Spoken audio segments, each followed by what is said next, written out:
Kabuyutan Ciburuy pada masa lampau dapat dipastikan merupakan skriptorium Sunda, yaitu salah satu tempat kegiatan kaum intelektual untuk belajar serta mengembangkan berbagai bidang ilmu pengetahuan dalam bentuk tradisi tulis berupa bundelan, naskah-naskah berbahan lontar, dan nipah. Situs Kabuyutan Ciburuy ini adalah salah satu saksi pernah adanya produsen kaum intelektual di Tatar Sunda di masa lalu. Bahwa Kuncen itu ketika saya ke sana mengeluh, saya khawatir ini akan ada yang membakar katanya gitu, karena ini pemusyrikan. Saya laporkan ke Polwil Priangan, ya lalu di situ diberi perhatian, saya dijagalah. Jadi alhamdulillah, karena masyarakat mungkin kurang tahu apa sih itu Ciburuy gitu. Padahal itu kan pusat aktivitas intelektual pada zaman itu. Sejak mulai dalam kandungan sampai lahir anak-anak, sampai ya bagaimana itu ya anak itu menjadi sehat. Barangkali itu bisa dijadikan sebagai bahan pemikiran untuk studi tentang stunting. Jadi sejak dulu itu ada bagaimana cara memelihara bayi sejak dalam itu naskahnya Sang Hyang Titis Jati Pralina sudah saya transliterasi.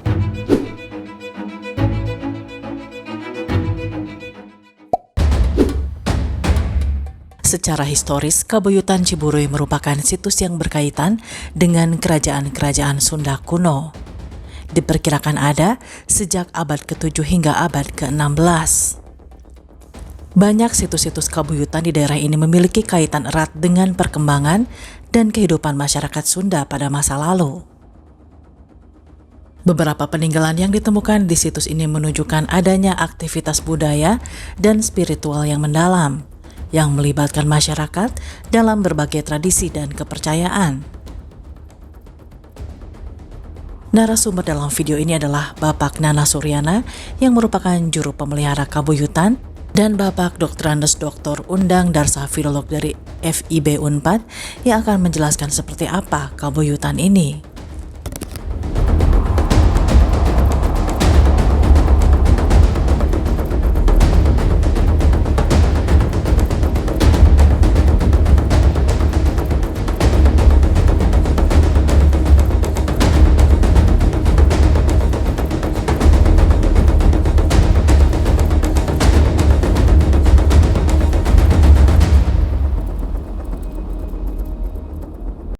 Assalamualaikum warahmatullahi wabarakatuh. Perkenalkan, saya sebagai juru pelihara di situs Kabuyutan Ciburuy ini.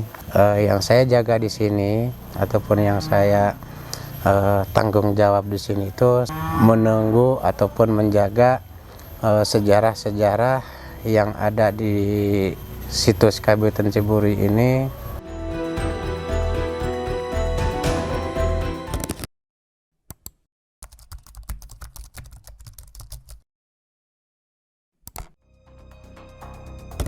Kabuyutan Ciburuy diyakini sebagai tempat para leluhur atau tokoh spiritual Sunda melakukan meditasi, ritual, dan kegiatan spiritual lainnya. Beberapa sumber menyebutkan bahwa Kabuyutan Ciburuy mungkin telah digunakan sebagai pusat pendidikan spiritual dan kebudayaan pada masa lalu. Tempat ini juga konon katanya sering dikaitkan dengan tokoh-tokoh penting dalam sejarah Sunda, seperti misalnya Prabu Siliwangi, raja legendaris dari kerajaan Pajajaran. Kabuyutan Ciburuy pada masa lampau dapat dipastikan merupakan skriptorium Sunda, yaitu salah satu tempat kegiatan kaum intelektual untuk belajar serta mengembangkan berbagai bidang ilmu pengetahuan dalam bentuk tradisi tulis berupa bundelan, naskah-naskah berbahan lontar, dan nipah. Situs Kabuyutan Ciburuy ini adalah salah satu saksi pernah adanya produsen kaum intelektual di Tatar Sunda di masa lalu. Kalau yang disebut nama Kabuyutan di sini itu secara menengahnya. Kalau nama sejarah asli di sini itu dari orang tua ataupun yang ditulis yang di sini itu nama kepanjangannya Susunan Kabuyutan Ciburuy Sri Manganti Panembong. Dikarenakan dulu banyak pemekaran di lokasi, itu jadi sekarang kebanyakan warga kampung Ciburuy ini menyebutkan terhadap lokasi ini dibilangnya Pantenan. Jadi arti kata Pantenan itu disebutkan kalau dari orang tua tempat penetapan ataupun pertemuan waktu zaman dahulu. Dan di sini itu ada juga yang disebutkan hutan larangan ataupun yang disebutkan dulu dijadikan tempat tolab ataupun tempat pendidikan, namanya Mandala Sri Manganti.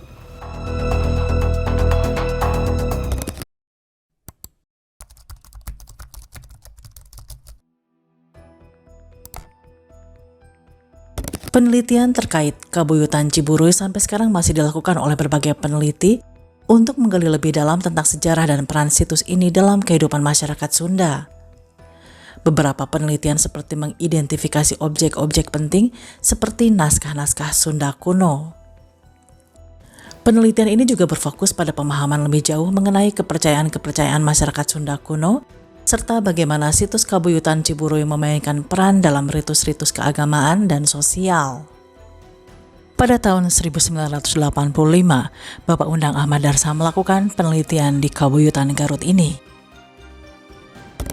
Pengalaman saya mulai diperkenalkan ke Kabuyutan Ciburuy itu ya ketika saya hampir menyelesaikan studi saya di Prodi Sastra Sunda Filologi ya tahun 85. Itu saya masukkan ke dalam tim peneliti naskah-naskah lontar kuno ya di proyek Sundanologi waktu itu. Di Ciburuy tahun 85 itu dilakukanlah pemotretan naskah.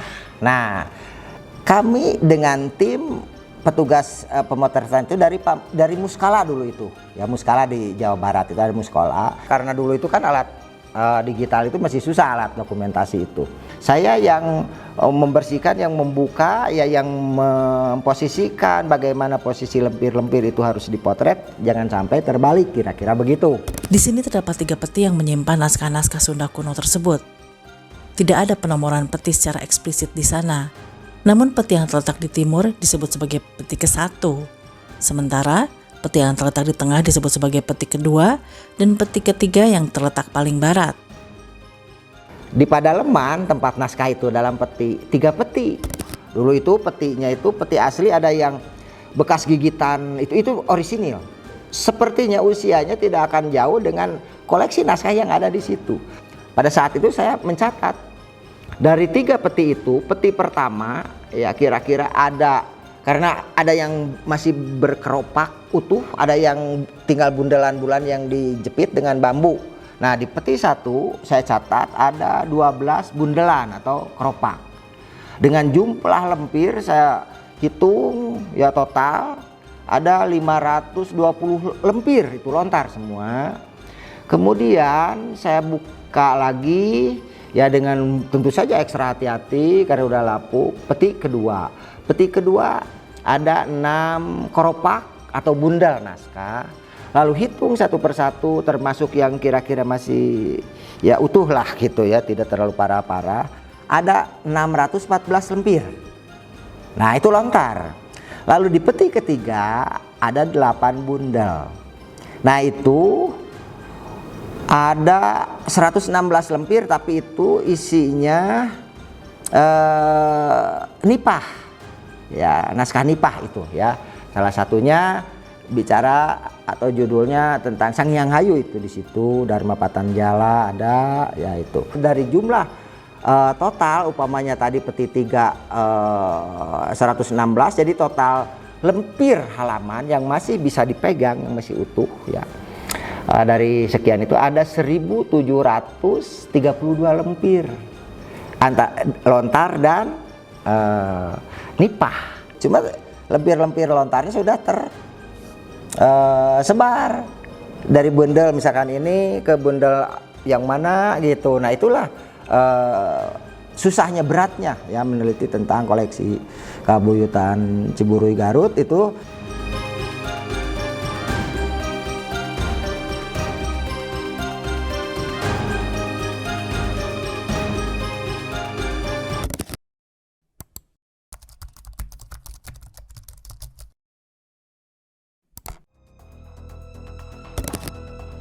Ternyata keberadaan atau eksistensi Kabuyutan Ciburuy telah dicatat oleh N.Y. Krom dalam laporannya yang berjudul Rapporten van den Oude Kundigen Dienst in Netherlands Indie pada tahun 1914. Selain Endiacrom, ada beberapa peneliti asing yang menuliskan tentang kabuyutan ini. Itu sudah diberitakan ya oleh para pakar pernaskahan ya Belanda pada masa itu. K.F. Hull atau Karl Friedrich Hull, sekalipun beliau keahliannya dalam perkebunan, tapi sangat ya menaruh perhatian besar. Jadi minatnya terhadap mengoleksi naskah sampai membuat sebuah tabel aksara yang terbit tahun 1877. Itu tabel Van Old and New Indische Alphabeten, itu sangat komplit ya, aksara-aksara, termasuk salah satunya ya varian model-model aksara yang ada di Tatar Sunda. Dan salah satu sumbernya yang banyak digunakan menjadi sampel atau contoh yaitu koleksi naskah Kabuyutan Ciburuy. Jadi sejak tahun 1867 ya, CM Pleite ya pada tahun 1911 telah menyinggung atau membicarakan tentang keberadaan Kabuyutan Ciburuy tahun 1911. Pleite itu sudah membahasnya, sedikit mengulas dalam Sundanische Sketsen ya, terbit tahun 1905. Di situ disebutkan bahwa di Kabuyutan Ciburuy Bayong Baru, Garut, tersimpan beberapa keropak lontar yang tampaknya telah diselidiki oleh K.F. Hull. K.F. Hull ke sana semenjak tahun 1867. Kemudian Endiacrom juga tahun 1914 ya. Dan disebutkan bahwa di antara yang 15 keropak itu ada yang berangka tahun tua, yaitu 1341 Saka atau 1419 Masehi itu ya. Dan sebagian besar koleksi naskah Kabuyutan Ciburuy itu ya oleh para pakar ya pernaskahan, itu para filolog Belanda itu diambil ya, Siksa Kandang, nasa-nasa Sanghyang Hayu, beberapa naskah itu hampir dari Ciburuy. Bisa dilihat ya dibandingkan dengan keropaknya, dan di Ciburuy tidak dihabiskan.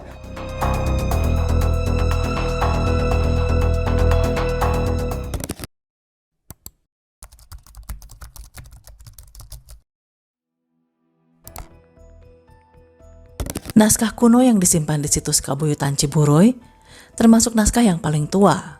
Sejumlah naskah kuno berbahan lontar dan nipah yang ditulis sekitar abad ke-14 dan 15.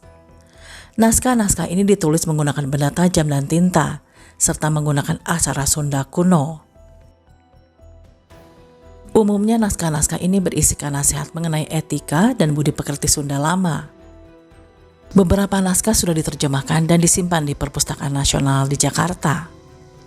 Dan terdapat juga beberapa naskah yang belum diterjemahkan karena beberapa naskah yang rusak ataupun belum dipreservasi.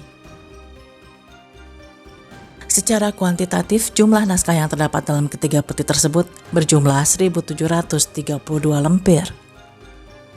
Lalu apa saja naskah yang tersimpan di Kabuyutan ini? Apa saja judulnya yang sudah saya ketahui dan saya kerjakan, sambil jalan itu dikodifikasi, dihitung, dan ternyata ada naskah Sewaka Dharma dua bundel. Masih ada Sanghyang Siksa Kandang Karesian, ada Kisah Putra Rama dan Rawana, itu Sunda kuno masih ada, sekalipun itu sudah tersebar dalam bundel-bundel lain. Lalu Sanghyang Hayu tadi ya masih ada dalam itu dua, tapi sudah sangat rusak gitu. Dan yang baru saya temukan, itu judulnya Nasah Katanian itu ya, Katanian, dan memang itu sudah ditransliterasi dan kesininya oleh ya asisten saya itu Kawi Katanian yang membicarakan tentang proses awal mula bercocok tanam padi. Jadi teknologi atau asal usul pertanian yang Sunda kuno persis. Jadi tidak berbicara ya misalkan kan kalau tentang tradisi pemuliaan pangan khususnya padi di Sunda itu ada dalam wawacan Nyi Pohaci Sanghyang Sri, atau misalnya dalam wawacan Sawarga Loka dan yang lainnya. Ternyata naskah tentang pemuliaan pangan itu yaitu wawacan Nyi Pohaci Sanghyang Sri Ya itu ada prototipenya di Ciburuy. Kisah-kisah semacam itu yang sudah diadaptasi dengan ditulis dengan pegon, ya seolah-olah itu naskah diislamkan, diawali dengan Bismillah, padahal sama sekali tidak berbicara tentang keislaman. Itu fungsinya untuk pemuliaan pangan. Nah, di salah satunya Ciburuy masih ada sekarang tentang Kawikatanian. Lalu tentang ada yang berbicara setelah saya transliterasi juga Titis Jati Sangiang Titis Jati Pralina. Nah itu judulnya, ya saya ambil judulnya itu karena ada deh. Nah setelah saya transliterasi kami ya terjemahkan ya, tapi belum tuntas sekali itu berbicara tentang bagaimana pemeliharaan bayi ya, sejak mulai dalam kandungan sampai lahir anak-anak, sampai ya bagaimana itu ya anak itu menjadi sehat. Barangkali itu bisa dijadikan sebagai bahan pemikiran untuk studi tentang stunting. Jadi sejak dulu itu ada bagaimana cara memelihara bayi sejak dalam, itu naskahnya Sangiang Titis Jati Pralina sudah saya transliterasi. Yang jelas ya yang sudah saya garap itu ada 3 naskah Sewaka Dharma di samping yang di perpus PNRI. Nah cuma versi-versi Sewaka Dharma di Ciburuy hampir sebagian ya agak pendek, yaitu setelah saya teliti memang pendek panjangnya bukan karena korup atau kehabisan bahan atau kehilangan materi untuk disalin, karena ya seperti itulah tradisi penulisan naskah kuno. Di antaranya ada yang ketika penyalin ingin berhenti di sini ya berhenti. Di samping Sewaka Dharma, Sangiang Siksa Kandang juga ada bagiannya yang sudah lapuk-lapuk, tapi yang bagus-bagus di PNRI. Kebanyakannya naskah-naskah yang disebutkan sebagai Amanat Galunggung, Siksa Kandang Keresian, Sewaka Dharma, Pujangga Manik, terus Kawikatanian dan sebagainya. Ada juga yang disebutkan ilmu pengobatan tradisional, ada juga yang disebutkan cara penanaman pengobatan tradisional, tumbuh-tumbuhan yang disebutkan obat waktu zaman dahulu, kalau sekarang dibilangnya peninggalan gitu. Jadi seperti obat luar ataupun obat dalam itu yang disebutkan sampai sekarang masih ada ya, seperti obat bisulan itu namanya di sini tuh kingkilaban, itu buat obat bisulan, ataupun kalau sekarang banyaknya jerawatan. Nah kalau buat untuk yang disebutkan dari luar untuk dioleskan itu seperti batuk ataupun panas, itu yang sebutnya haruk, ya semacam daun sirih. Ada juga yang disebutkan tata cara berumah tangga ataupun rarabi, itu yang disebutkan kalau disebut sekarang mah dibilangnya parukunan gitu, tata cara parukunan di dalam rumah tangga.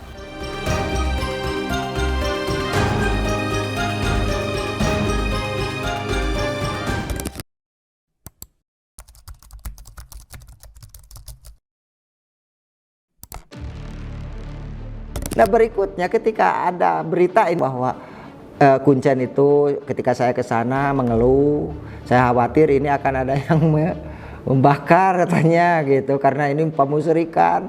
Saya laporkan ke Polwil Priangan, ya lalu di situ diberi perhatian, saya dijagalah. Jadi alhamdulillah, karena masyarakat mungkin kurang tahu apa sih itu Ciburuy gitu, padahal itu kan pusat aktivitas intelektual pada zaman itu.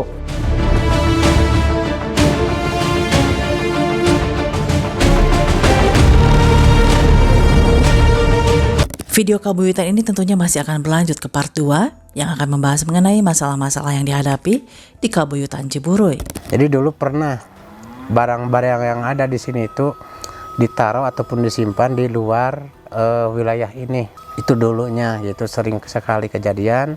Jadi yang disebutkan tanah TPO tersebut itu merah gitu. Merah yang disebutkan itu tiap hari banyak yang meninggal.